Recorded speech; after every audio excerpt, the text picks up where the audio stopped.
like to call to order the board meeting of the Frankfort Plant Board for Tuesday, September 21st, 2021 at 5 o'clock. We're meeting based on video teleconference and using Zoom. So with that, the first action item is approval of minutes for the board meeting on August 17th, 2021. Everybody should have those in front of them. If everybody's had a chance to review them, do we have any changes, corrections? You want to call the roll first? Oh, yes, I'm sorry. Good point. Good procedural point. Member Hale? Here. Member Cubine? Here. Member Mason? Here. Member Snyder?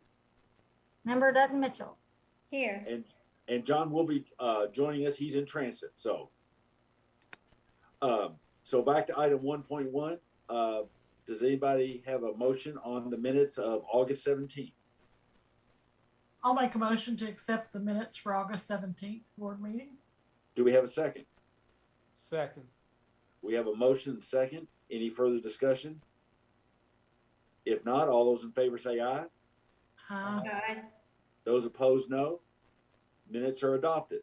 The next is consider accepting minutes of the May 10th, 2021 Cable Advisory Committee meeting. On these, all we do is simply accept them. We don't make any changes or alterations. They're just before us to accept and put in the record. Do we have a motion? So moved. We have a motion. Do we have a second? A second. We have a motion and second. All those in favor say aye. Aye. Those opposed? Minutes are adopted. Next item is accept financials for the month ending August 31st, 2021. Mr. Denton. Good evening. Thank you, Mr. Cubine. I'd like to present to the board tonight financial statements of the plant board for the month ending August 31st, 2021. As you know, the Frankfort Plant Board has a fiscal year end that ends June 30th each year. So we are looking at our second full month of the fiscal year 22. I'd like to start on page 21 of the board packet looking at the plant board statement of net position. This is similar to a balance sheet for a for-profit entity with FPB being a nonprofit municipal. If you look there, you'll see as of August 31st, the plant board had on line 70 total assets of just over $196 million. You'll notice that our largest asset class, 61% of our total assets are in property, plant, and equipment, net of our accumulated depreciation at just a little over $119 million as of August 31st. You can see there for the year-over-year comparison, looking at August 31st, 21 versus 2020, we're up $6.7 million in assets, or 3.5%, which is a really good sign that we're taking the net revenue from our operations and investing back into assets. Something also good to see there is on line 50 that our investment back in property, plant, and equipment exceeds our accumulated depreciation by $3.9 million. So we are reinvesting back into our plant to keep it reliable and providing services that our customers expect. Probably the thing I would point out that's new this month is on line 45 and in the liability section on line 100. If you'll recall, the board had approved to take some of the cash reserves from the electric division and loan those to the water and telecom divisions to retire some debt early. So we had two KIA loans that were retired that were for the water, and then our 2015A bonds, which were to finance in the construction of the administration building, were defeased. So those amounts are owed to electric and then coming from the water and telecom divisions. So looking at liabilities, line 75 through 140, you can see total liabilities as of August 31st was just under $91 million. You can see we've had a decrease year over year of 1.1 million in total liabilities, which is going in the right direction there with a substantial down payment on those two loans we mentioned. So you take an increase in assets less a decrease in liabilities, and you have a positive story with a net position increase of 8%, just around $106 million in net position, bringing your total liabilities and net position equaling your assets of $196 million. I'd be glad to answer any questions on where we sit as far as our net position for the period ending August 31st. No questions. I was going to move on and look at our cash and investment schedule. This is a schedule that's required to be presented to the board each month, and we have it in our packet each month on page 22.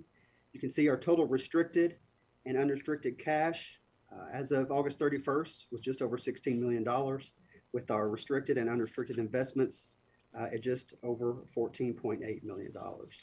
You can see those are down substantially year over year as we did take funds to retire some debt early. Speaking of which, I'd like to just go ahead and hit on that. This is going to be on page 24 of your board packet. Just looking at our loans, leases, liabilities as of August 31st. So when we started the year at just over $27.6 million in total long-term debt, you can see for the 2 months of this year, we've paid down $18.4 million, leaving total long-term debt of the plant board at just over $9.1 million for the year. So that's a good story as we have reduced our liabilities, which it does reduce our cash flow that we have to send out the door every year. We can put right back into our plant. Last thing I'd like to touch on is the financial performance for the plant board for the 2 months the ending in August 31st. So just looking at our company-wide statement of revenues, expenses, and change in net position. This is on page 26 of your board packet. Focusing on the third column, our year-to-date actual amounts. You can see that we're a little below budget, but right in line with prior year on total revenue for all three divisions. And if you look at our total expenses, we are very much in line with last year and our budget as well. Coming in just a little bit under budget on our net contribution, but I do believe that'll come closer in line as we see higher electric usage moving into the colder months of the year. I'd be glad to answer any questions the board may have about our financials through these first 2 months of the fiscal year. One question, David, is I know that, Vin had talked to us on several times about some of the increases we're seeing in some, parts, supplies, and so forth. Yes. And, inflation continues to run, at 5% or above based on projections. What are we seeing on that based on that compared to our operating budget? So far, it's not showing its head just yet in the total numbers. Looking at historically, I think around some numbers over the last 15 years, looking at around a 3% year-over-year increase in expenses. So I definitely expect to see that same number year-over-year, if not moving a little higher.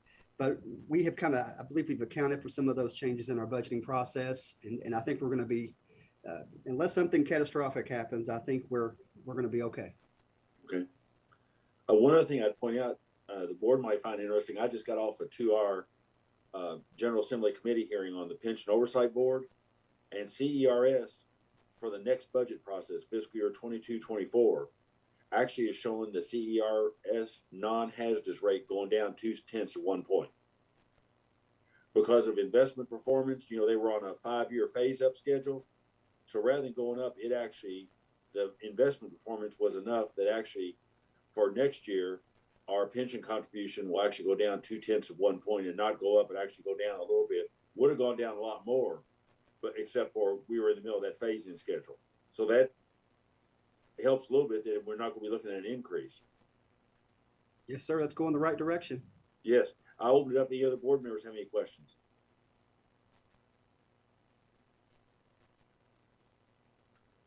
What about our past dues? How are we doing there? Yes, sir. We historically have ran around $780,000 month over month. That's customers that are past due on their bill and rolling a balance from 1 month to the next. We're currently at about, as of end of August, $1.6 million in past due bills. Cassie is going to do our customer service report, but I guess I'll steal a little thunder from her there on she was going to cover some of our payment arrangements have come down substantially. We've reduced payment arrangements by 1,400 or more over the last 9 months. So people are paying off their past due balances, and we have had a substantial amount of assistance coming in through the Kentucky Healthy at Home Eviction Relief Fund. So we're going the right direction, but it's not near our historical numbers. But it is still going down a little at a time. Yes, sir. Little at a time. Yeah. We were really accelerating, coming down significantly month over month, and we've felt like we've hit a floor a little bit. It's not. But Okay, the way our plant board, the way our operational policies, you eventually have to pay off that. We're going to get down to caught up. So we should get back down to historical numbers eventually. Okay. Any other questions for David? Okay, if not, do we have a motion to accept the financial statements for August 2021? So moved. We have a motion. Do we have a second? I'll second. We have a motion second. Any further discussion? If not, all those in favor say aye. Aye. Those opposed, no. The financials are adopted. Next is public comment. Ms. Poe.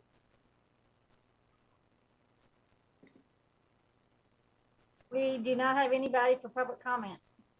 And we had one web comment on service, and we're working on that. Yes, my understanding it's either worked out or they're working on it to work it out. I think I emailed that to everybody Yes. along with their responses. That's correct. Next item is information department reports. Vint, you want to take the lead on walking us through them? Yes, sir. And board, I'll go through those. I'll give you a brief update on next band and AMI, and then I'll let David Billings give you a reservoir update at the end, and then I'll hit the different departments. Your telecom department report is on pages 95 through 98, and those are laid out as you're used to seeing. The trouble call was down for August. We only had 4 outages there. On the next band construction, the crews are about 50% complete with node 11, which is the Lions Drive area. And then in node 14, which is Ridgeview and Arnold Ridge, those areas are a lot more underground. That neighborhood, of course, is an underground neighborhood with its utilities. So they're still completing the conduit work in there. It does take a lot longer to do the undergrounds, but they're hoping to have that complete in the next 2 to 3 weeks. But of course, that will depend on the weather. We are expecting to receive a shipment of fiber taps and by the end of this month, and that was ordered in last November. So that is really starting to cause us problems with our equipment. Some of our equipment has been extremely slow to get here. So, we're doing everything we can, but obviously that may start to create a bigger impact. In the Shattered Ferry area, we, as you know, are 100% complete with the mainline construction there. And we are starting to schedule installs for certain customers and do their premise equipment. But as we bring the last bit in, that a lot of those are underground installs on into the house. So those take a little bit of time as well. So we are progressing along on that. The electric report is on pages 103 to 106. And so the electric department has been participating in the Kentucky Construction Career Days in Shelbyville. We've done that the last couple of years, kind of, using it to increase interest in alignment and those type of jobs. So that's we've been happy to participate in those the last couple of years. We have been assisting the city of Paris, their utility company, again, another municipal, doing municipal aid with our mutual aid with them on transferring some transmission poles. We have some larger equipment they do not have, so we've been assisting them with that. Again, they pay, just like mutual aid, they pay 100%. That doesn't harm our customers in any way, but it also is a benefit for them. They don't have to go get the bigger equipment. So we've been working on that. And in the report, our SAIDI numbers are 26.845. And I also would like to mention in the electric department, Mark Harrod, who is the assistant electric superintendent. Mark will be retiring at the end of the month. He has 28 years of service. He's kind of been around the plant board at the very beginning in support services. Then he was in the water department for a while. And then most of his career, he was in the electric department. So Mark has been a great asset. We certainly are going to miss him, but we wish him well in the endeavors that are coming up. So anybody sees Mark over the next few days, wish him well. For the AMI project, the AMI vendor has started the full system-wide deployment. Finally got that ramped up and going at a decent pace. As of today, we have 747 electric meter installs and 322 water meter installs are upgraded to AMI, the water meters. So as we continue to ramp things up and get all the little pieces out, we're expecting to hit a target of around 1,000 to 1,500 installs a month for water and electric. The SEPA report is on page 107 to 109. So for the month of July, you'll see that we cleared 150 $1,579.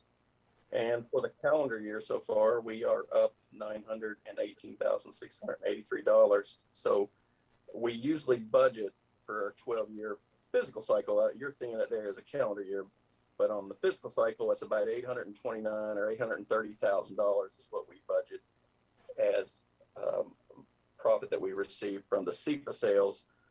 But that's about $69,000 a month. So we are trending better than our budget numbers so far. So that is good.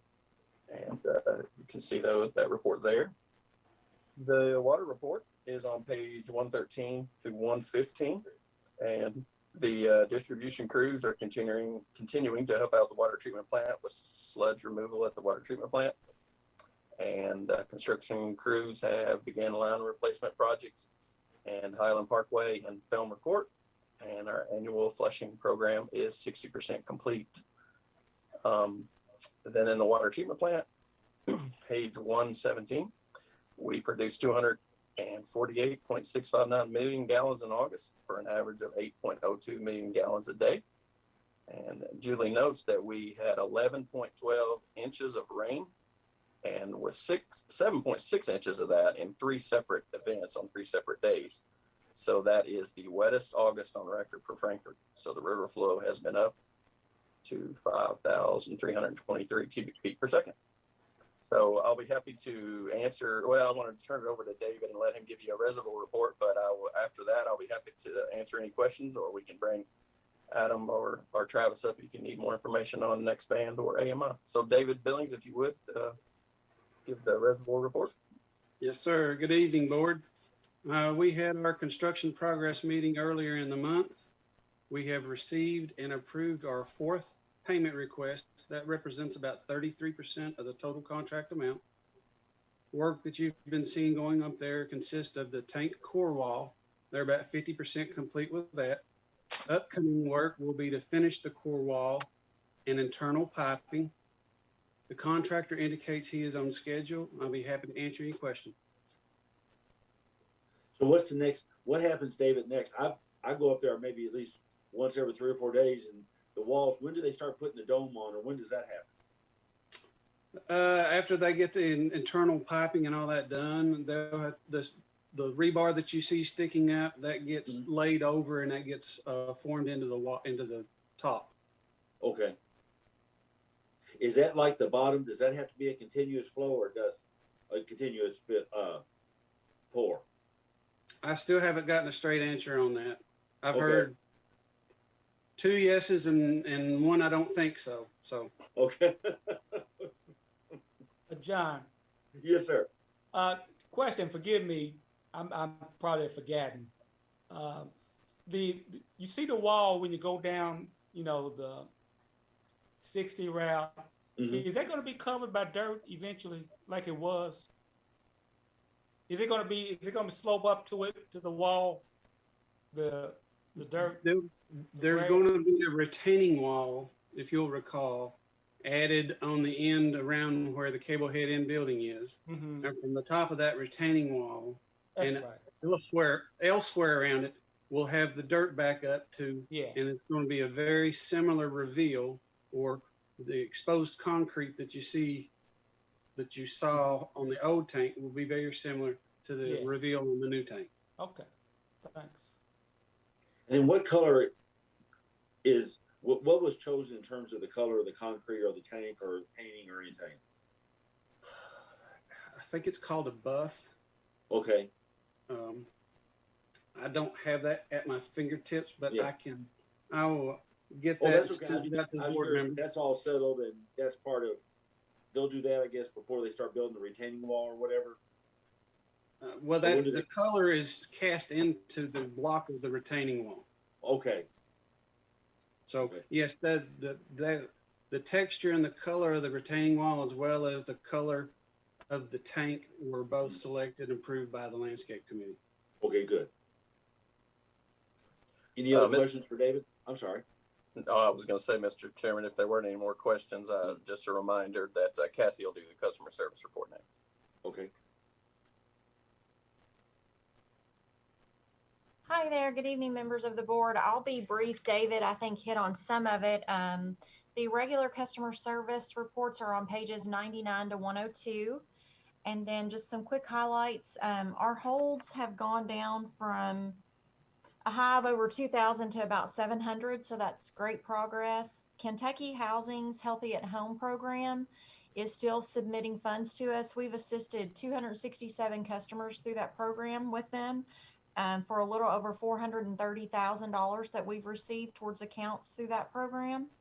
And the EBB program, we currently, as of last week, had 393 active accounts receiving that benefit as well.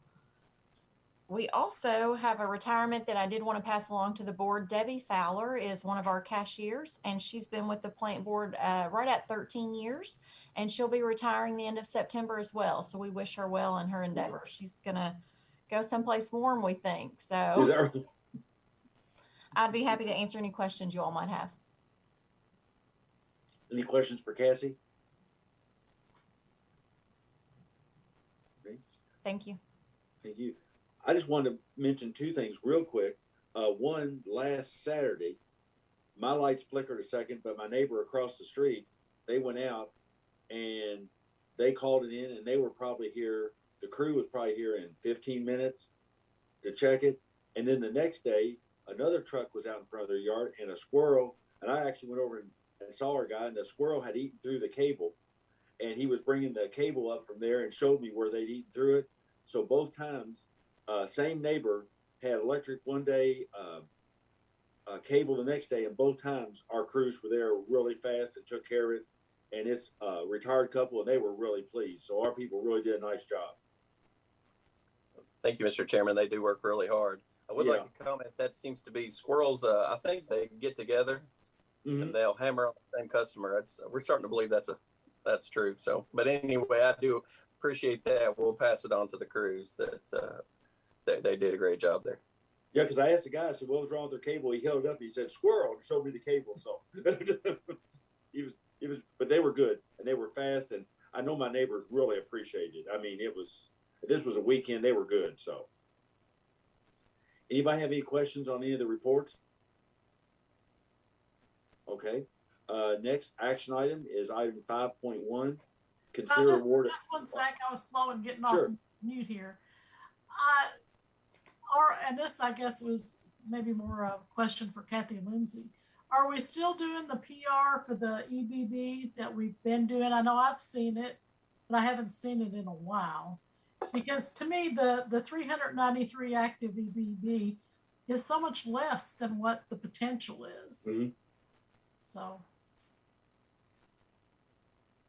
I mean, yeah. I mean, if you just look at the number of people in Frankfort Independent Schools that are all eligible, I mean. We can't hear Kathy. Okay, you on the mute, Casey. Sorry. Yeah, it's definitely less than it should be when, so many people qualify for it. I think, we have sent the information out to all of the organizations in the schools, but we're happy to keep pushing it from where we are on our social media. We'll talk about it on the show. I'll mention it again. I've mentioned it several times on the radio. We did have a billboard about it and had it in the newspaper for a while. But we can keep plugging away at it for sure. Yeah. But we do have a schedule of things that we are promoting, and we'll just put that into the rotation again and just keep doing it. I'm sure we've asked the schools to disseminate that, but maybe we need to ask them again to send something home with the student, or email it something to the student's home email address or whatever. Yeah, sure. Yeah.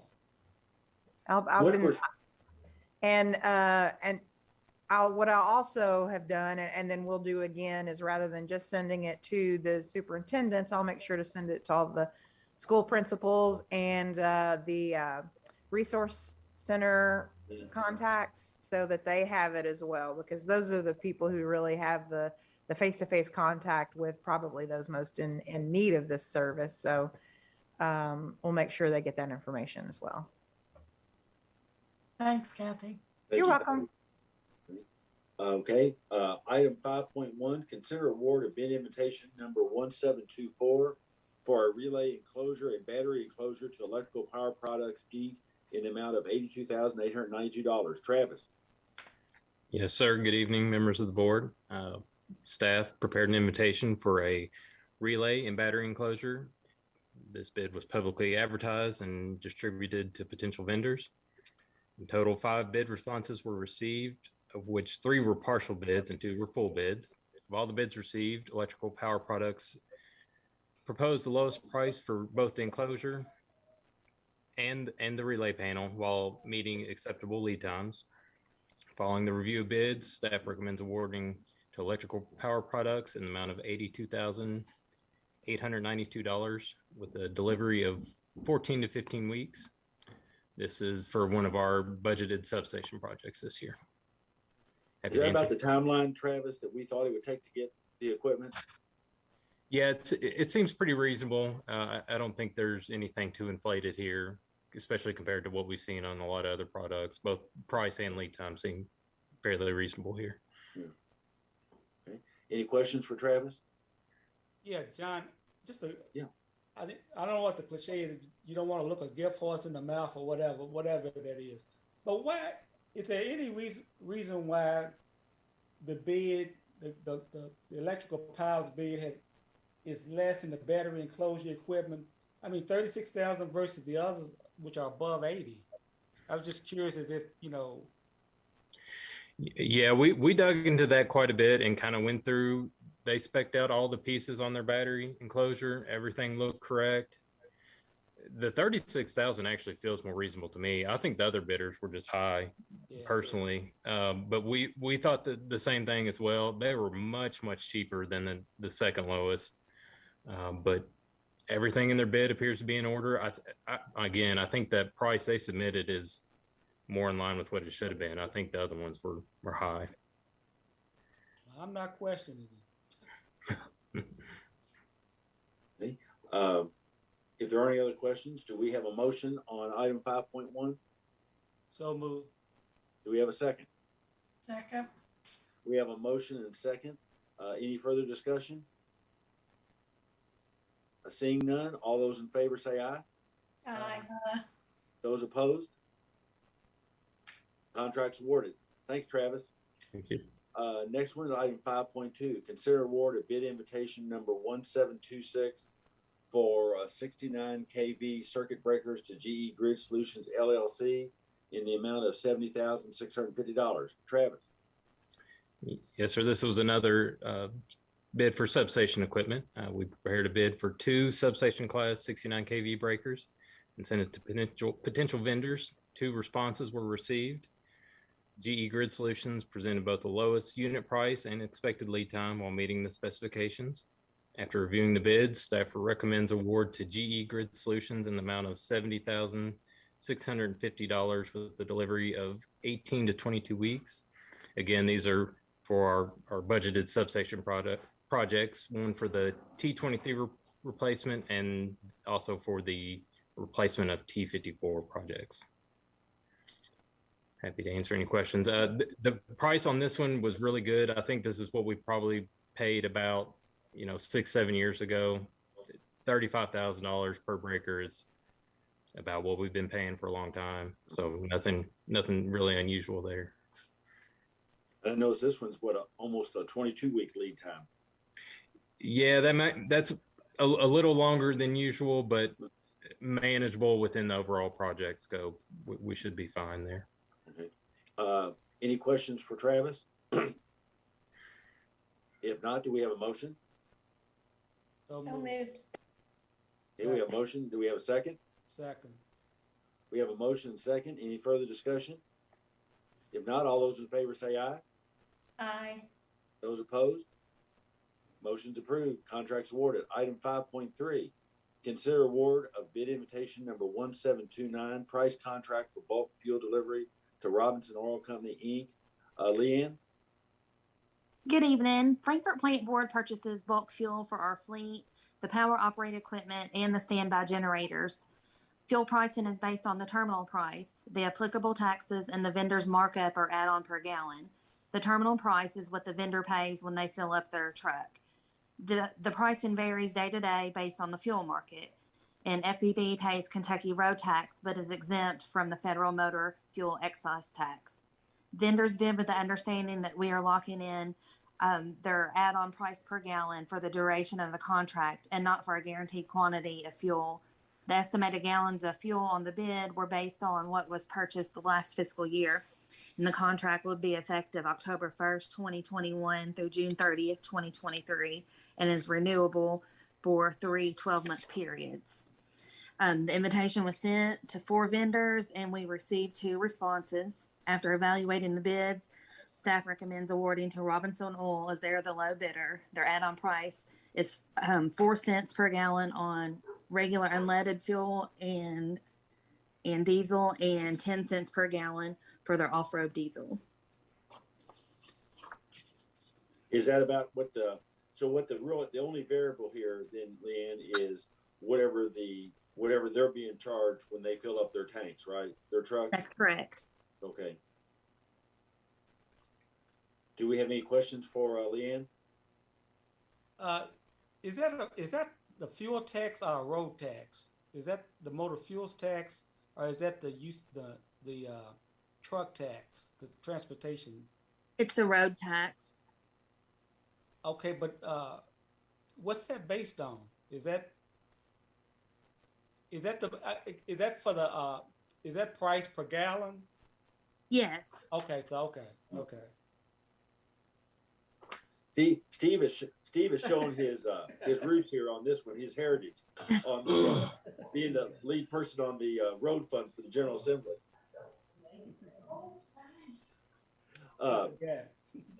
Huh? Nothing.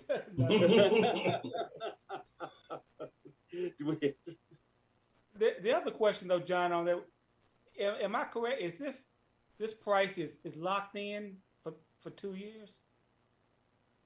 The add-on price is locked in for 2 years. The 4 cents or the 10 cents, right? Yes. But we'll pay whatever we pay for fuel, be whatever fuel cost on that day they fill their truck. That's correct. Yeah. Okay. Do we have any further discussions on this? If not, do we have a motion? So moved. Do we have a second? I'll second. Okay, we have a motion second. Any further discussion? Okay, if not, all those in favor say aye. Aye. All those opposed? Contracts awarded. Item 5.4. Consider award of bid invitation number 1727 PVC conduit to Cape Electrical Supply at the amount of $42,990.80. Jennifer Hellard. Jennifer, you couldn't get that 80 cents off there? Mr. Cuban, I'm gonna do this one for Jennifer. Okay. Staff prepared a bid invitation for conduit. This item was kept in the plant board's inventory and needs to be replaced periodically. Orders for conduit depend on new development and replacement of damaged conduit.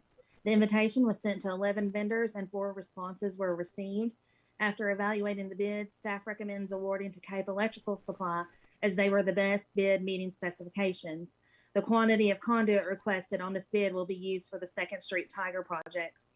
The apparent low bidder had a longer lead time, and based on the timeline provided by the city, this would delay the next phase of the project. And as I understand it, in order to meet those timelines, we had to go with this pricing, and the city was aware and wanted that. Is that correct? That is correct. Yes. Do we have any questions on this? Is this cost borne by the Tiger Grant? Yes. Okay. Do we have a motion? So moved. Do we have a second? Second. We have a motion second. All those in favor say aye. Aye. Those opposed? Contracts awarded. Item 5.5, consider approving Cable Advisory Committee appointment. Harvey, this is our student rep, right? Yes, sir. We have 5 members on that committee, and a single slot is reserved for a student, local high school student, and we rotate that around. But our current member, Mr. Tommy Quarles, graduated, and so we're looking for a replacement for him. And staff recommends the board appoint Sarah Lodmell to the Cable Advisory Committee with a term beginning tomorrow through August 30th of 2023. She's an 11th grader at Western Hills High School. Copies of her letter of interest and resume are included in the details section of your board book. I'm happy to answer any questions you have on this. Any questions for Harvey? Mr. Chairman, Yes, sir. Harvey, how many applicants do you have for this? For this position, we generally lean on the local school administrators to give us guidance on students that would fit, and yeah. So we just took that one. All right, thanks. Hey, do we have a motion on Ms. Lodmell? I move we approve the appointment of Sarah Lodmill for the Cable Advisory Committee. Do we have a second? Second. We have a motion and second. All those in favor say aye. Aye.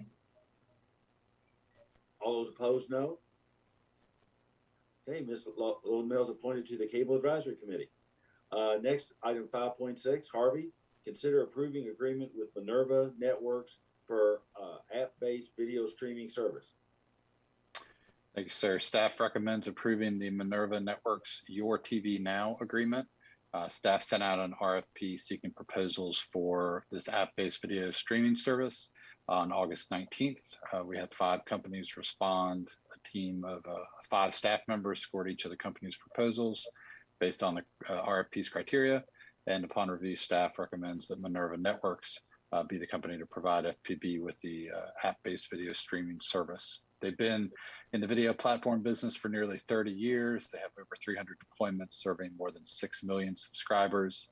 And they've been involved in many similar projects to what FPB is doing, and similarly sized companies, including Bardstown, just down the road.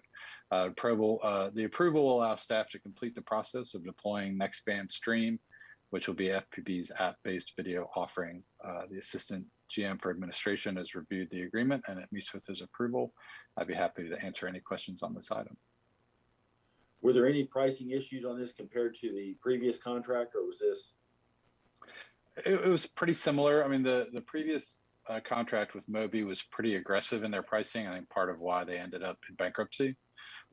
So there's some, it's not quite there, but we feel pretty comfortable with where it ended up. Okay. So am I reading it correctly that the subscriber fee for this would be $6 a month? So the rate that was established by the board was $5 for the service back in January. The wholesale cost to the plant board, that's part of it, and then there's a couple other pieces. But I think we would, as staff, would recommend we maintain that $5 fee, at least for the near term, and possibly revisit it down the road. So for customers, they won't see any impact of that compared to what we originally projected. Correct. Anybody have any other questions of Harvey? Okay, if not, do we have a motion? So moved. Do we have a second? Second. We have a motion second. Any further discussion? If not, all those in favor say aye. Aye. Those opposed, no. Contracts awarded. Item 5.7. I'm sorry. I said thanks. Okay, thanks, Harvey. Item 5.7, consider award a contract for community solar program development with 1898 and Company, Travis. Yes, sir. Good evening again. In August, staff issued a request for proposal for community solar program development project. The RFP was advertised locally, nationally through the APPA, and sent directly to potential vendors. No responses were received by the advertised deadline, and therefore no bidder was recommended for award. Due to the unsuccessful competitive RFP process, staff engaged in contracting discussions directly with the vendor that's recently provided professional services to FPB. Discussions were held with 1898 and Company regarding FPB's community solar project, and the submitted statement of work includes agreed upon services to be performed. The services will include a financial analysis and a general engineering analysis that will guide FPB through early decision points on community solar. As the consultant develops options for our consideration, staff will work in parallel with them to perform customer engagement. A community solar study is included in the current electric budget. We've got $40,000 in the budget for this project. The staff attorney has reviewed the contract documents and they have met his approval. Be happy to answer any questions. As I understand it, Travis, 1898 bid, but their bid was not timely. Is that correct? That's correct. So again, we advertise it by every means we know possible locally. We send it directly to vendors that we thought may potentially bid on it. None were received on time, but we did receive one late one, and that was a proposal from 1898 and Company. So they were they weren't on time, but they were the only vendor that showed interest. And did you hear anything from any other vendor as to why they weren't bidding or anything? Any questions or any calls that? We did not receive any comments or questions or otherwise leading up to the bid opening. It's a somewhat specialized type of project.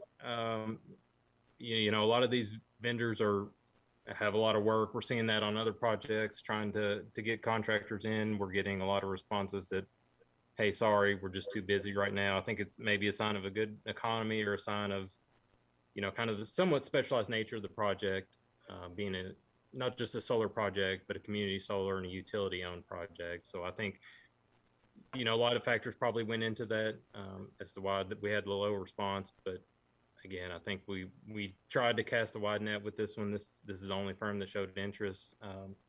We looked through the resumes, previous projects. We think they're, you know, very highly qualified. Should be right up their alley. They, you know, should be able to perform very well for us. Catherine, I know you and Dawn have a lot of interest in this. I'm sorry. I was just going to make the comment, Mr. Chairman, that by our procurement policy, this would be classified as professional services, and we technically are not required to do an RFP, but we were just trying to see who else was available. But Catherine, Dawn? I appreciate that because I think it was important that we advertise the RFP. My understanding is that staff feels comfortable in the amount of time that we put it out there and the methods that were used to put it out there. And just to clarify, did this company submit theirs after we approached them, or they just submitted it late? They submitted it late. As far as we sent them the RFP, they were included in that group of potential vendors that directly received the RFP. They were not the only one. We sent it directly to other firms as well. So I want to say it was 4 off the top of my head. I can confirm that. I would have to go back and look at the RFP documents, but no, they submitted it. They told us they were going to submit a response when they received it, you know, the day or day thereafter that we advertised it. They said, thank you, we will submit a response. Again, they did. It was just, the bid opening was at 2. It was on the 3 o'clock FedEx delivery that day. So it was 1 hour late. It was 1 hour, correct. And we did advertise it in the paper? Yeah, I think it followed all the standard kind of bid processes as far as advertising locally. It was on the website as well. I confirmed that. So when we advertised it in the APPA, we linked directly to our website, so I know it was there. Right. And just for transparency's sake, that 1898 and Company, it's I guess a division of Burns and McDonald Engineering Company. Yeah, they refer to themselves as a part of Burns and McDonald Engineering. That's correct. Yes. Okay. And the 40,000, that's in line with our budget for this item. Right. The total budget amount was the 40,000. The actual scope of work came in. It was just under that. 39,807 is the proposal amount. So it's just under the budget for the project. Okay. Will you have Travis, when they come in, will they do the work there? Will they come on site? Will there be like an entrance conference or whatever Yeah, well, for the sake of conserving costs, we're going to do as much remotely as possible, just to save on travel costs and stay within budget. That's one of the things we had discussions with them. If they need, kind of boots on the ground type of work, we're qualified to do, a lot of that, to work in tandem with them on those parts of the project. But yeah, I would assume, some travels. Well, I was going to suggest, if you have an insurance conference, and we get up to 2 of us can be on there, you might, when you have the insurance, ask Dawn and Catherine if they want to participate. Sure, absolutely. I had some questions on the implementation and methodology, but I talked with Travis and Ben earlier on that, so they answered the questions that I had. Okay, so you're okay, you're good? Mm-hmm. Okay. Any other questions of Travis on this one? And when will we have a report on this, Travis? Yeah, I think it was 60 or 90 days is what we asked for in the RFP. I'll follow up with them and give the board a better idea of when exactly, how long they think it'll take.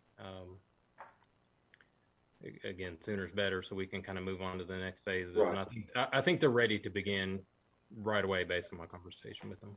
Yeah, I'm sorry, John. Oh, I was just going to say, on page 11 under project assumptions, it mentions that work be required after December 31st, 2021.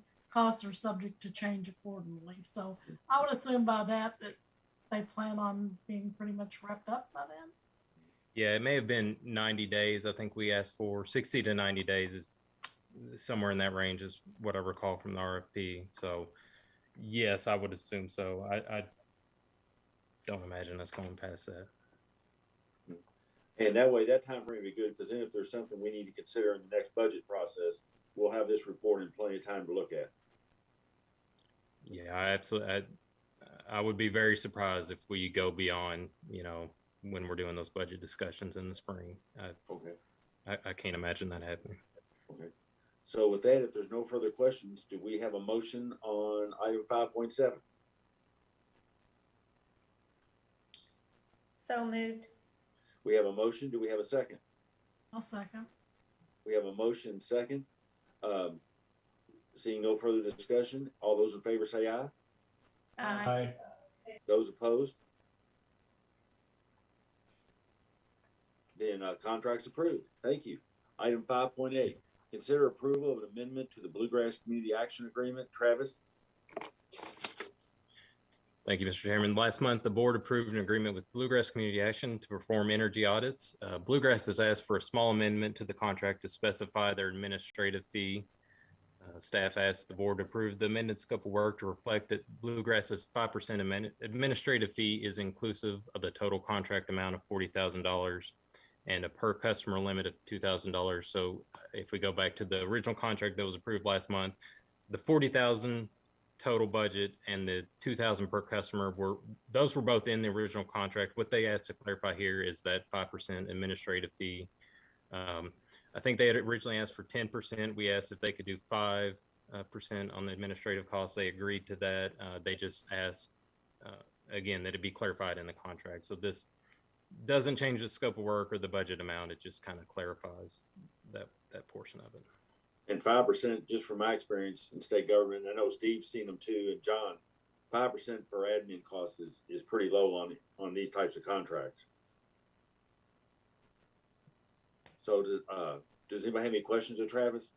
I do, and it's not really directly related to this, and I should have asked it when we made the original. But in looking at, I think I was looking at the Bluegrass Community Action webpage with weatherization, and it looked to me like it basically was for just low-income people. So if you're a middle-income person, could you still take advantage of this, or is it, do you know it, or is it really geared just towards low-income people? My understanding is it's based on income. So when a customer applies, they're going to perform that as income assessment for us, determine their income status. I think it's item A under the scope of work, sets the income levels. that would be qualified for the program. Okay. Again, thanks.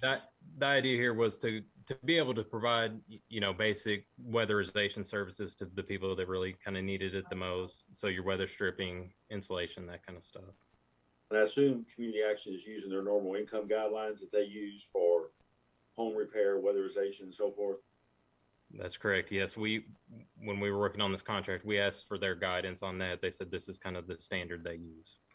Well, I know they get the federal funds, and I know it's on, I forget what percent of poverty level it is, but I know that they have the federal guidelines on the LIHEAP money they get, so. John, they use 200%. It's 200% of poverty? Yeah. Mm-hmm. Yeah, so a family of four, it's $53,000. So, okay. Does that answer your question, Dawn? Yeah, it does. Thanks. Okay. Do we have a motion on approving that contract amendment? So moved. Do we have a second? Second. We have a motion second. Any further discussion? Not all those in favor say aye. Aye. Those opposed? Contract's approved. Thanks, Travis. Thank you. Okay, the next item is a pay resolution I'd like to submit for the board's consideration. When we approved the budget, we followed our normal compensation policy. All employees got the 2% raise on July 1st. And then employees below the midpoint will get an adjustment January 1st, which is our standing policy. From everything we're seeing, inflation is running above 5%. And what this resolution basically says is if inflation continues to be at 5% or above when the Bureau of Labor Statistics issues their report the first week in December, that employees in January, the first payroll in January, would have $500 added to their check to compensate for the inflation this year. And then their checks would return back to the normal level.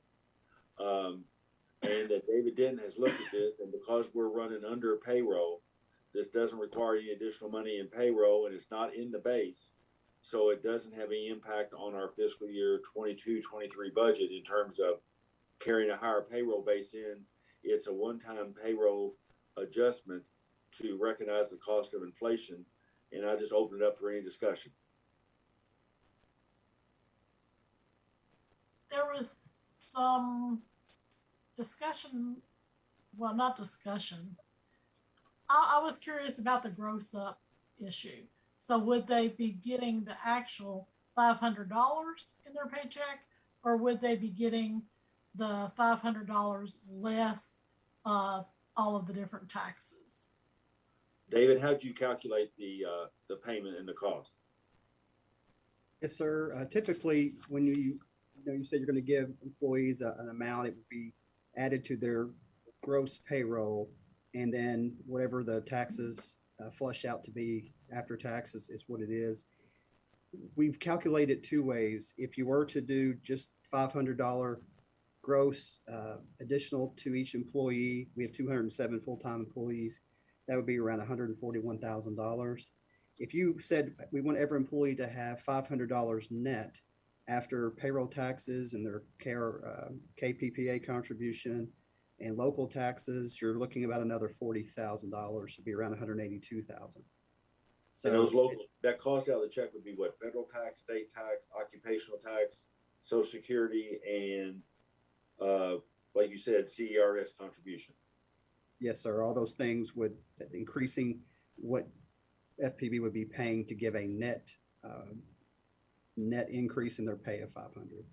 So those are just the cost, and let the board determine how they would like to proceed. Based on your projections of payroll and how we're running for the year, can the budget take either number? Yes, sir. I believe so. We have had some employees have left FPB for other endeavors, and we have had employees that we're trying to hire in, and not exactly the timing is lining up there. So I believe there's going to be some room in the payroll budget at the end of the year. We could absorb this. Okay. Okay, open it up for any further discussion or whatever everybody wants to, how everybody wants to proceed. I'd like to see us give the net amount so they would actually have $500 in their paycheck. I realize it's a $40,000 extra, but if we can afford to do that, I'd like to see the actual $500 in their paycheck. And by doing it this way, I might point out the lower paid employees as a percent will be getting more than the higher paid employees because it's $500 regardless of what your salary is. So Dawn, do you want to make a motion? Can I say one thing? Sure, Catherine, sure, yeah. I think, in addition to this resolution, I just think it's important that we keep an eye on, inflation. Mm-hmm. We don't want to, this is also related to another item. I mean, we know where we are standing. We're in good shape, with comparable salaries. So I feel good about that and about this resolution, but I do think we need to be mindful that at some point we might need to adjust, particularly next year's budget, so that the employees don't stop losing ground. I know we're trying to catch up. So I just think it's important that we, keep that in mind and follow through with that in like 6 months or so. I mean, it was interesting. Over the last week, I was in a movie theater in Lexington, and I don't know what they paid an hour, but they had on the door that anybody coming to work there got a $500 signing bonus to come to work at the movie theater on top of the hourly wage. And I've noticed several employers more and more are actually offering signing bonuses for people to come to work to start there. Well, I like the fact that basically this is getting funded through unused payroll budget, because in a way it's also sort of a reward to our employees that have stayed. Yes.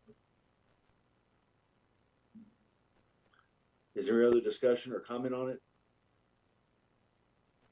Okay, if not, Dawn, do you want to make the motion? Okay. I make a motion that we give a one-time payment to mitigate current inflationary pressures of $500 net. Am I saying it right, David?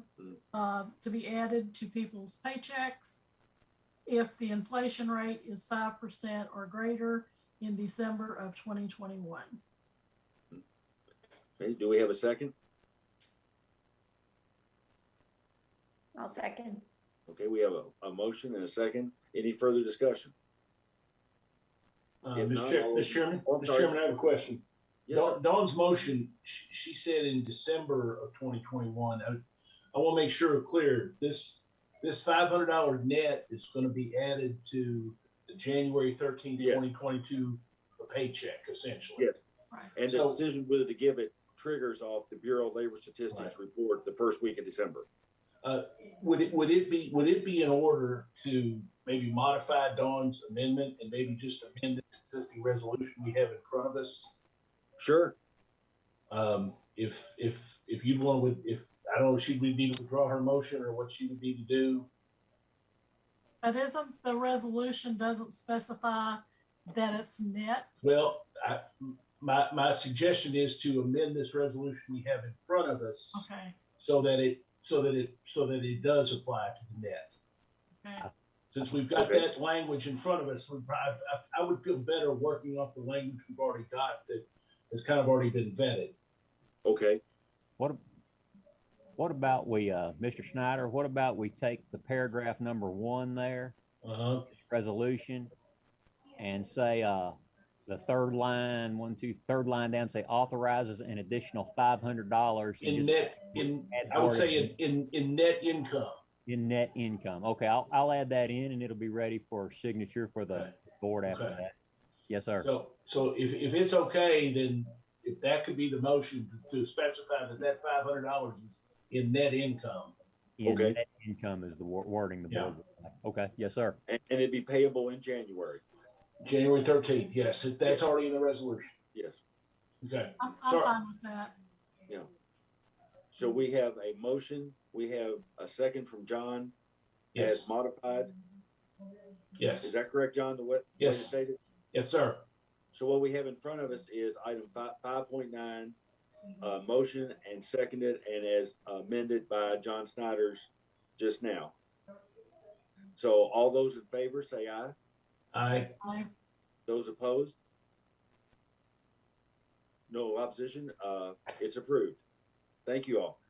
And I'm sure the employees appreciate this. And John, we're lucky to have you because Steve and I used to do the budget bill. We weren't tied to this scientific language, right, Steve? Well, I'm just glad I made it out of City Hall, Mr. Chairman. You know, with unlike the mills of God, today the mills of the ARB ground pretty quickly. But, well, so Steve we'll and I see. used that language, notwithstanding anything to the contrary, and just Right. wiped out Yeah, everything. yeah. As a bill drafter, that's terrible language. Terrible language. Item 5.10. Consider edit of ethics policy. Hands. Yes, sir. We had reviewed the ethics policy, and Miss Hale's sharp eye came up with a good edit, and noted that we should have a time frame on which we forward any issue to onto the ethics committee. So that highlighted language there. Whoever receives a complaint will forward it within 1 day after receipt. Is asked that the board move to approve that additional language. And as I understand it, the ethics committee is aware of this and they're fine with it. Is that correct? Yes, sir. We had emailed that on to the committee, and I have not heard any comments. So it seems to be good. And all this really does is make sure if like someone would bring a complaint to me or anybody on the board that we can't sit on it. Yes, sir. Correct. That we have to send it. I mean, it's not a matter of us trying to decide if we want to send it. We have to send it. Yes, indeed. Yes, sir. Okay. Any questions of hands? Okay. Do we have a motion? So moved. Do we have a second? Second. We have a motion second. Any further discussion? If not, all those in favor say aye. Aye. Those opposed, no. Motion's adopted. So we've modified that ethics policy. Next item is Michelle. This is the compensation market study, which was a follow-up to the earlier study we did to look at some additional positions. Michelle, you want to take it? Yes, sir. Good evening, board chair and members of the board. The board requested staff to conduct an additional market pay study to ensure all Frankfurt Plant Board positions were represented. Based on the results provided by our compensation consultant, the Johansson Group, FPB salaries are currently in line with the market. So staff does not recommend any additional pay increases. Does the board have any questions that I may answer? Michelle, I just wanted to make sure you were comfortable with the amount of additional data we received. Yes, ma'am. I reached out to management and asked for recommendations for agencies that they would like to be compared to, as well as we use the information from our consultant. And I would like to point out on this and another matter we'll talk about later. I know we've reached out to Louisville Water Company, which is a public utility like us, but it's obviously a large company in a big market area. And my understanding is they've been cooperative with us on both requests. Is that right? Yes, yes, sir. Yeah, and which I appreciate. I mean, they're a public agency, but they've been helpful as far as sharing information. Yes, sir. Okay. Any further questions on that study? And we don't have to take any action on this, do we, Michelle? No. Okay. Next is item 6, informational. I'm sorry. Did someone I else? was just saying thank you. Okay, thank you. Next one is informational items. There's a lot in the news about this, and it's discussion on COVID policy. And I think Hans was going to maybe start off with what's the impact of President Biden's recommended policy, what's going on locally, and given the General Assembly's recent action in terms of what the governor can do and not do, kind of what the whole state is and what we're currently doing, and do we want to make any changes? So, Hans, do you want to take it? Yes, sir. Yes, sir. Kim had put together a really good report that she had sent on to the board earlier that kind of outlines those issues that you had mentioned earlier with what those agencies are doing. We got updates today. In addition to that, we found out Franklin County Schools has a $100 stipend for each employee that's fully vaccinated by December. Has approved an extra 3 days of emergency leave for COVID, and has a one-time extra duty pay of $1,000 for full-time employees. You mentioned Louisville Water earlier, Mr. Chairman. They are tracking the new rule that OSHA is supposed to issue, and they're pretty much following the same procedures that FPB is. We're masking, we're separating crews, we're working remotely where possible. As far as the new OSHA emergency temporary standard goes, it's not been published yet. There's a lot of commentary about it, and maybe the best quote I found about it, it says, "This is a rapidly evolving subject still rife with uncertainty," is what one article said about it. But basically, OSHA is going to issue this ETS for employers with 100 employees or more. The suspicion is that OSHA will characterize this COVID as a hazard under the general duty clause, which will require your employers to take actions to eliminate that hazard in the workplace, and that would include vaccination. So it's potentially that you have a broader OSHA standard that requires vaccination, whereas the executive order mentions vaccination and or testing once a week. So once the order is published, we'll know more about what the exact language is and what the exact requirements may be. May require of us. Most of the other agencies Kim surveyed, she has some other utilities there that she listed in her memo. They're doing largely the same things that we are. So we're consistent with sort of the lay of the land around us at this time. And I'll let Kim turn it over to Kim for whatever she wants to add there. She did a really good job with her memo there. So thank you. Okay, Kim. I really don't have a lot to add other than we probably have, since July 1st, we were counting up, maybe 35 people that have had to quarantine for one reason or another. So there is definitely some effect on our workforce. It's a big job to try to track all those quarantines, but that's really, I think, all that I have. And I think you checked with the city and county to see what they were doing, right? Right. And they basically waiting to see also what the ETS what the specifics of that will include before. I haven't found anyone that has addressed the vaccine mandate issue at this point, other than batting it around. It's the testing option. The question is, how do we if we allow employees to test rather than be vaccinated, how do we administer that? And it's because it has to be done at least weekly for any employee who opts not to get vaccinated. And it remains yet to be seen. It seems like employers can mandate vaccines rather than the testing. Doesn't have to be the either or, but that leaves us, so we're going to have to make some decisions, assuming it all comes out like the president had said, it was going to. So we'll see how it looks when it makes the final version. Let me ask this, Kim. You talk to employees that all the time. In terms of and I know a lot of employers are doing things, any incentives?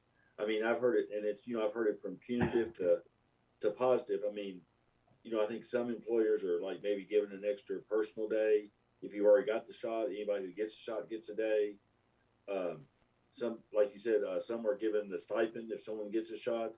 Mhm. Do you think from your talking with employees, would that make any difference? Would it get us any more people vaccinated? I don't think that one day or $100 will move our bar up much. Yeah. Way or the other. I mean, I think it would have to be something more substantial than that. So, yeah, that's my personal feelings. But, and from what I've gathered talking to employees. So. Other board members, what do y'all think? I'm curious about the self-testing. If when it comes down, if we have that either or of either testing or being vaccinated, would self-testing be a part of that? And what's the reliability of self-testing? Do you know anything about that? Well, what I do know is the CDC does allow, or there are some self-testing approved kits, or and so I think at times they're hard to find and they can be expensive. That's one issue. And then then the question becomes, who's going to pay? Is that going to be the employer or the employee? In the note I sent to the board about on this subject, I put in the part about the test to stay that the schools are working with, but I mainly put that in to emphasize I don't think we're going to be able to rely on the health department a whole lot. They're going to have their hands full, so I don't think we necessarily are going to be able to all the employers are not going to be able to rely on health departments if this all goes through. So we do have a relationship with HealthWorks where we send them for send our pre-employment testing and drug and alcohol testing, and they have been accommodating us. But again, I don't know if they would be able to, depending on how many employees we have. I'd say it would be a substantial amount that would need to be tested. So if we wanted to buy the kits, just anecdotally, I was in Kroger's the other day and got my flu shot. Lady came up to the counter. I just overheard it. Asked if since she'd been all over town, did they have any self-test kits? And the lady there, the employee there at Kroger said no. And when we get them in, we get in like 10 or 12 at a time, and they're gone instantly. Right. But this lady said she'd been everywhere in town and can't find them. If we wanted to make them available to employees, I think when Kroger's had them, they were like $25 for 2 tests. Mm-hmm. If we wanted to have them, make them available for employees, could we even get them? Unless something changes, I don't think that's going to be an option, really. Yeah. We just don't think we'd be able to get a hold of it. But John, the question in my mind, I'm going down that route, would be how do we administer, how do we manage that, and how reliable would it be? Because unless we are doing the administration of the test, then we don't have the no foundation to stand on as to it being accurate. So now if we ban them as a plant board and then administer them, and then that's a different thing. Yeah. Maybe that's where we'll have to go. I do think it's going to have to be an organization administered test at some place on the organizational site. The other question I had was, and I don't know if it was you or someone said something about insurance and the cost. Yes. Of who's going to bear these costs as we go forward. And since we're self-insured, I was wondering, have we talked to our insurers about, cost of the test, cost of people who aren't vaccinated, and those kinds of things? Michelle, Kim, have y'all heard anything? Yeah, I was going to ask you, yeah.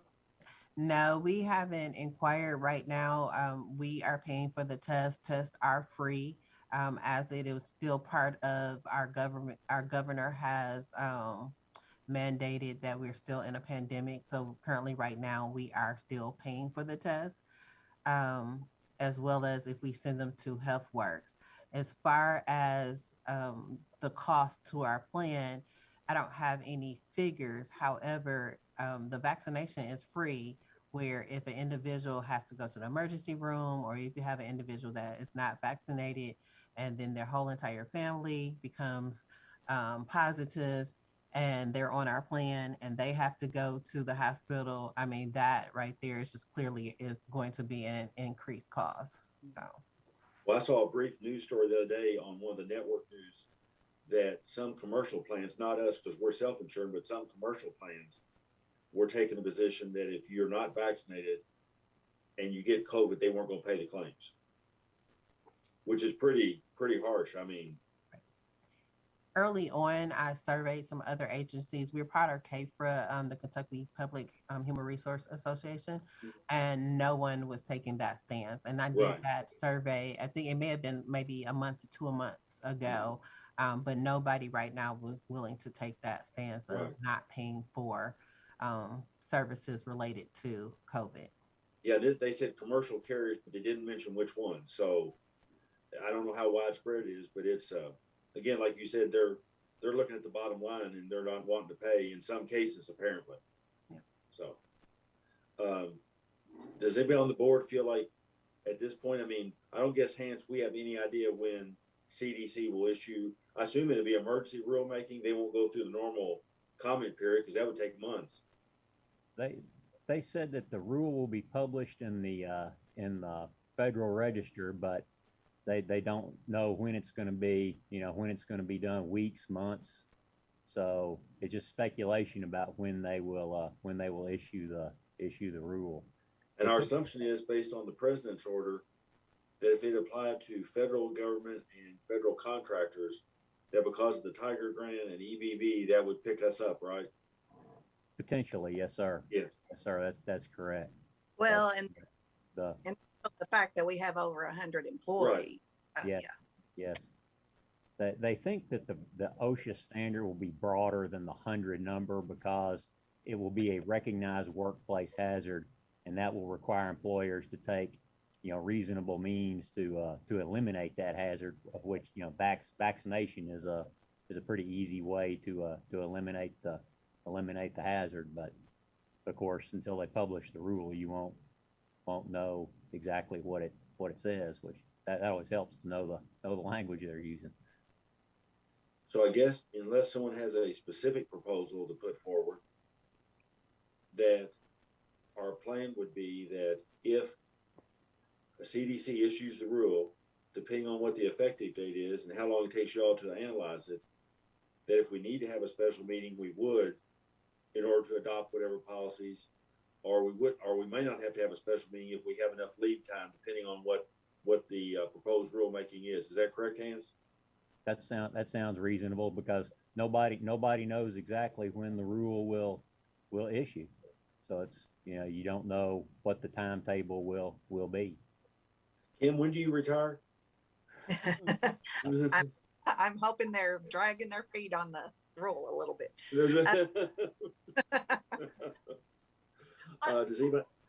Does anybody else have any comments or suggestions or things they want staff to be looking at on this?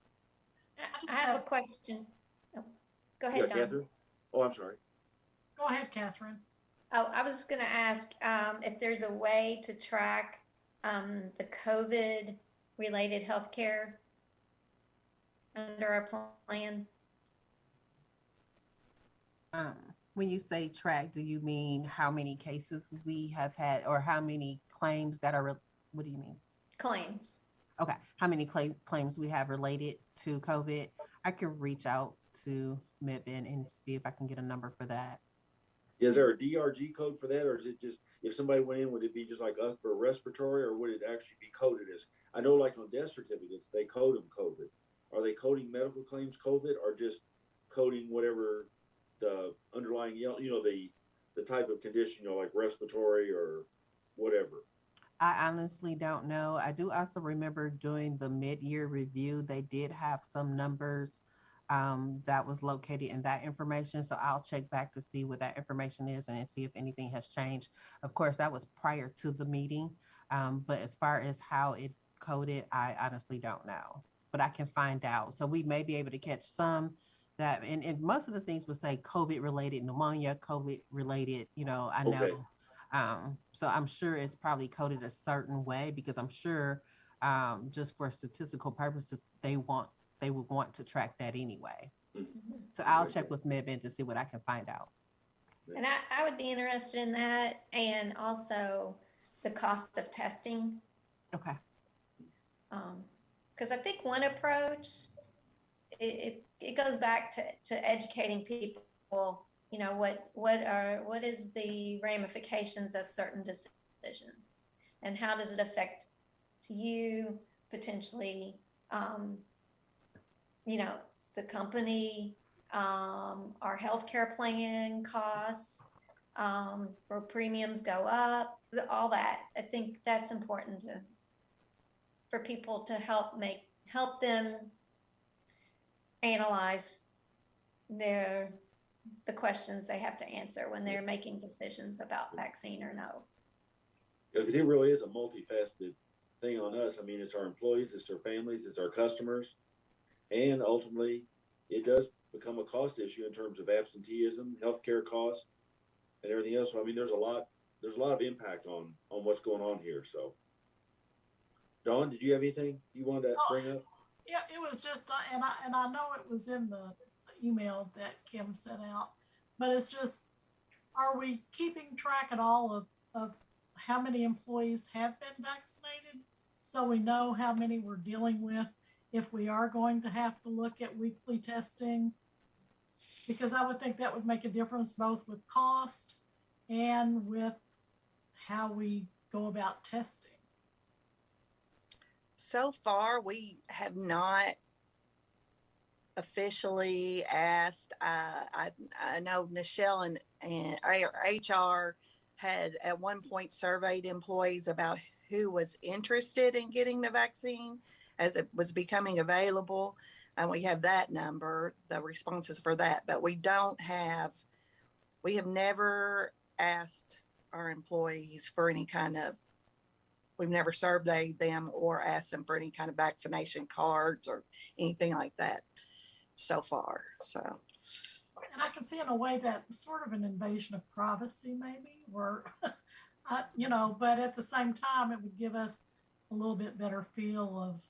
Right. I think at the beginning we were definitely like, well, we don't want to ask people for medical information. So I don't know, you know, that's kind of not my area, but I know early on that was the way we looked at it was we didn't want to have people's medical records. But I do know there are plenty of other organizations that are asking for that information. And going forward, if the mandate is approved, we're going to have to survey. We're probably going to have to ask for, you know, proof of documentation with your COVID vaccine card, because like, how would we know, like you said, who is eligible to test or who is eligible to receive the vaccine? So going forward, that may be something we will have to look at just for administrative purposes. Thank you. Any further discussion on this? Does that seem like a reasonable way to approach it? As soon as we see the rulemaking, based on the lead time, staff puts together a plan, then if we need to, we'll call a special meeting. Yeah, sounds good. Okay. Next, Gary, do you have any comments? Mr. Chairman, I don't. There are certain discussing you want to use this. Oh, this one item I did need to bring up, thanks, Gary, is Dawn has not heard whether she's being reappointed or not, and her term ends, Thursday, Dawn? Correct. But regardless of her reappointment or not, she served 2 consecutive terms as Secretary Treasurer. So she cannot continue in that role under any circumstance in that particular board officer position. We normally have officer elections scheduled for October. So we can proceed in 2 ways on that. One, as I understand it, and Hans correct me, or Kathy Poe, under our bylaws, I've already signed the signature. I signed the signature cards already. So I can in the interim, which would be what, Dawn, you can still sign this Thursday. Correct. So it would be 3 Thursdays I would sign checks between now and our next board meeting. Or, and I can do that, which is no problem. Or we can actually elect a secretary treasurer tonight, either permanent for the next 2-year term or at least until the October meeting. If the board wants me just to fill that in, I don't think we have to take any action. If the board wants to elect a new secretary treasurer effective the 24th, then we would need a motion for someone to be nominated for that position. So I'll open it up for discussion. Is that correct, Gary? You know, John, I'm of a mind just to let it go until we have the officer elections in October. That'd be probably cleaner, and figure out if Dawn, either Dawn's reappointed or we have a new member, one or two. One question I do have though, as far as Thursday's concerned, and I haven't looked that closely at our bylaws, does Dawn's term expire at 11:59 p.m. on the 23rd, or can she take those actions on the 23rd and do that signature?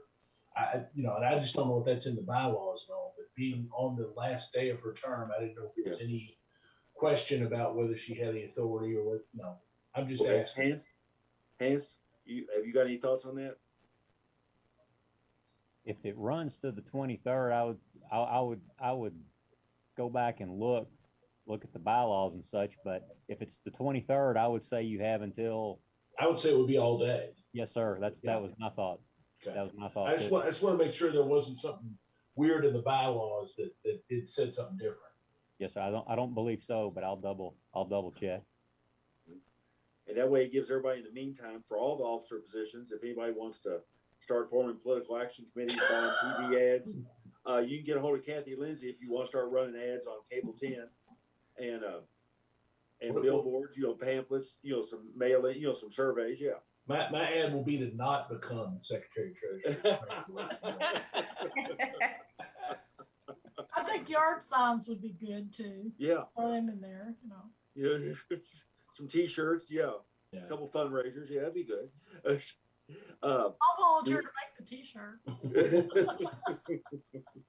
Do we have anything under old or new business? If not, Mr. Chairman, if it's in order, I'd like to make a motion to move, have the chair call closed session pursuant to KRS 61-810-1C to discuss pending litigation regarding an insurance matter, a real property matter, and a construction contractor matter, and an OSHA matter. We have a motion. Do we have a second? Second. We have a motion second. All those in favor say aye.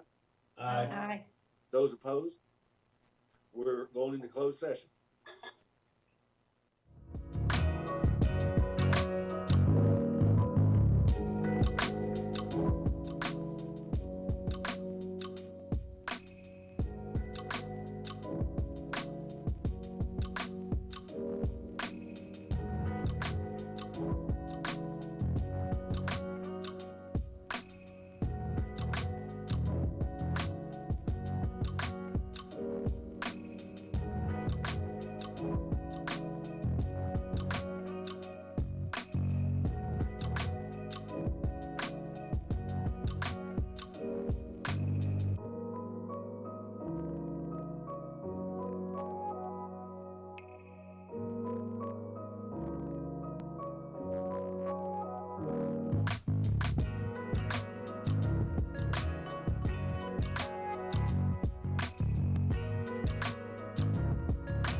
I need a motion to come out of closed session. So moved. Okay, we have a motion. We need a second. Second. We have a second. We're back in open session. Mr. Snyder, do you have a motion? Yes, sir. I have three motions in order, if you don't mind. First, I'd like to make a motion to allow council to proceed in consultation with the general manager and chair to handle the OSHA matter as directed by staff, directed by the board in the closed session. All those in favor? Do we need to take Aye. a vote on all three at one time, or? I'd just do each one. Let's just do each one. Okay. Do we have a motion? Motion there. I think Steve Second. I second it. Okay, we have a motion, second. All those in favor say aye. Aye. Okay, next motion. Mr. Chairman, I would, regarding the matter with the contractor, I would make a motion to direct the general counsel to settle the case with the contractor for the amount specified in closed session. Okay, we have a motion. Do we have a second? Second. We have a second. All those in favor say aye. Aye. Those opposed? Motion's adopted. Motion 3. Finally, Mr. Chairman, I'd like to direct the general counsel to settle the subrogation matter presented in the closed session for the amount outlined in the closed session. Do we have a second? Second. We have a second. All those in favor say aye. Aye. Aye. Those opposed? Motion's adopted. Do we have a motion to adjourn? So moved. We have a motion. Do we have a second? Second. We have a second. We're adjourned. Thank you all. Thank you. Appreciate it. Bye.